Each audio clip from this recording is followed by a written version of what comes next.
Hi, నా పేరు doctor Bharadwaj. నేను సీఈఓ అండ్ చీఫ్ డాక్టర్ పిడికాస్ హోమియోపతి. మనం ఈరోజు కన్వెన్షనల్ ట్రీట్మెంట్‌లో ఎటువంటి ట్రీట్మెంట్ ఉంది? కన్వెన్షనల్ ట్రీట్మెంట్ అంటే ఏంటంటే, దీన్ని అలోపతి ట్రీట్మెంట్ అంటారు. లేకపోతే ఇంగ్లీష్ మెడిసిన్ అంటారు. లేకపోతే వెస్టర్న్ మెడిసిన్ అంటారనమాట. ఈ ట్రీట్మెంట్ అంటే మీరు ఒక కార్పొరేట్ హాస్పిటల్‌లోకి పోయి ట్రీట్మెంట్ తీసుకోవడం, ఒక ఆర్థోపెడిషియన్ దగ్గరికి పోయి ట్రీట్మెంట్ తీసుకోవడం, లేకపోతే ఒక న్యూరాలజిస్ట్ దగ్గరికి పోయి ట్రీట్మెంట్ తీసుకోవడాన్ని కన్వెన్షనల్ ట్రీట్మెంట్ అంటారనమాట. ఈ కన్వెన్షనల్ ట్రీట్మెంట్‌లో వీళ్ళు ఏం చేస్తారంటే పెయిన్ కిల్లర్స్ ఇస్తారు, స్టెరాయిడ్స్ ఇస్తారు, లేకపోతే సర్జరీ ఇవ్వమంటారు. సో, ఈ పెయిన్ కిల్లర్స్ వల్ల మీకు తెలుసు చాలా డిసడ్వాంటేజెస్ ఉంటాయి.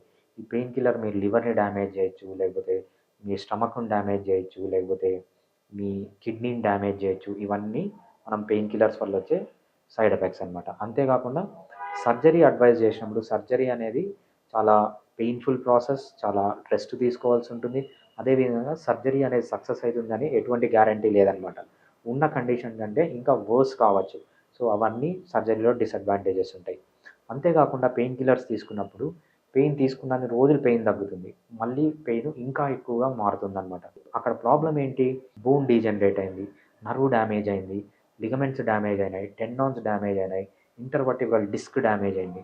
సో, వీళ్ళు దీన్ని రికవర్ చేసే మెడిసిన్స్ వాళ్ళ దగ్గర లేవనమాట. జస్ట్ మీకు ఏదైనా పెయిన్ వస్తే పెయిన్ మాత్రం తగ్గిస్తారు. ఈ డ్యామేజ్ అలానే ఉంటుంది. ఫ్యూచర్‌లో జరిగే డ్యామేజ్ కూడా అంతే ఫాస్ట్ జరుగుతూ ఉంటుంది. సో, ఏ విధంగా తీసుకున్నా ఈ అలోపతిక్ ట్రీట్మెంట్ వల్ల చాలా డిసడ్వాంటేజెస్ ఉన్నాయి. హోమియోపతిలో దీనికి ఎలాంటి ట్రీట్మెంట్ తీసుకోవచ్చు? హోమియోపతి అడ్వాంటేజెస్ ఏంది? హోమియోపతిలో మీకు జస్ట్ పెయిన్ తగ్గడమే కాదు, పెయిన్ అనేది ఇమ్మీడియేట్‌గా తగ్గించుకోవచ్చు. సో, అంతేకాకుండా ఏదైతే మీకు బోన్ డ్యామేజ్ అయిందో, బోన్ అరిగిపోయిందో దాన్ని కొంతవరకు రీజనరేట్ చేయొచ్చు. ఏదైతే డిస్క్ డ్యామేజ్ అయిందో దాన్ని రీజనరేట్ చేయొచ్చు. మీకు ఏదైతే నర్వ్స్ డ్యామేజ్ అయినాయో దాన్ని రీజనరేట్ చేయొచ్చు. అక్కడ మజిల్ స్పాజమ్ ఏమేమి చేంజెస్ మజిల్స్‌లో వచ్చినాయో దాన్నన్నీ రివర్స్ చేయొచ్చు. టెండాన్స్ గానీ, లిగమెంట్స్ గానీ మీ పాత స్టేజ్‌కి తీసుకెళ్ళొచ్చు. సో, మీరు పెయిన్ వచ్చిన వెంటనే వచ్చారనుకోండి, ఇవన్నీ రికవర్ చేయడానికి చాలా ఈజీగా ఉంటుంది. లేదు బాగా ఏజ్ అయిపోయింది, అడ్వాన్స్డ్ ఏజ్ అంటే సో, మనం కంప్లీట్‌గా రికవర్ చేయలేకపోయినా కొంతవరకు రికవర్ చేసి పెయిన్ తగ్గించుకొని సర్జరీ వరకు పోకుండా చేసుకోవచ్చనమాట.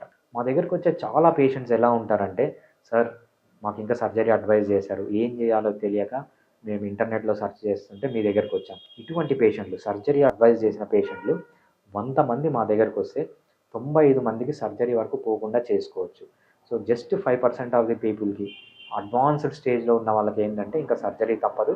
నార్మల్‌గా సర్జరీ పోస్ట్ చేసిన వాళ్ళలో ఆల్మోస్ట్ 95% మందికి సర్జరీ వరకు పోకుండా మనము హోమియోపతి ట్రీట్మెంట్‌తోనే చేసుకోవచ్చు. ఇవన్నీ వితౌట్ సైడ్ ఎఫెక్ట్.